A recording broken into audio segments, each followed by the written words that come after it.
Back during slavery, when black people like me talked to the slaves, they didn't kill him.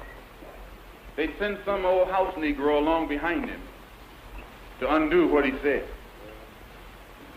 You have to read the history of slavery to understand this. There were two kinds of Negroes. There was that old house Negro and the field Negro. And the house Negro always looked out for his master. When the field Negroes got too much out of line, he held them back in check. He put them back on the plantation.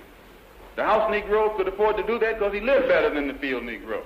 He ate better, he dressed better, and he lived in a better house. He lived right up next to his master in the attic or the basement. He ate the same food his master ate and wore his same clothes. And he could talk just like his master. Good diction. And he loved his master more than his master loved himself. That's why he didn't want his master hurt. If the master got sick, he'd say, "What's the matter, boss? We sick?" When the master's house caught a fire, he'd try and put the fire out. He didn't want his master's house burned. He never wanted his master's property threatened. And he was more defensive of it than the master was. That was the house Negro. But then you had some field Negroes who lived in huts, had nothing to lose. They wore the worst kind of clothes, they ate the worst food, and they caught hell. They felt the sting of the lash. They hated their master. Oh, yes, they did.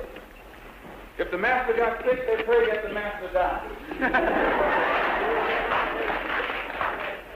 If the master's house caught a fire, they prayed for a strong wind to come along. This was the difference between the two. And today you still have house Negroes and field Negroes. I'm a field Negro.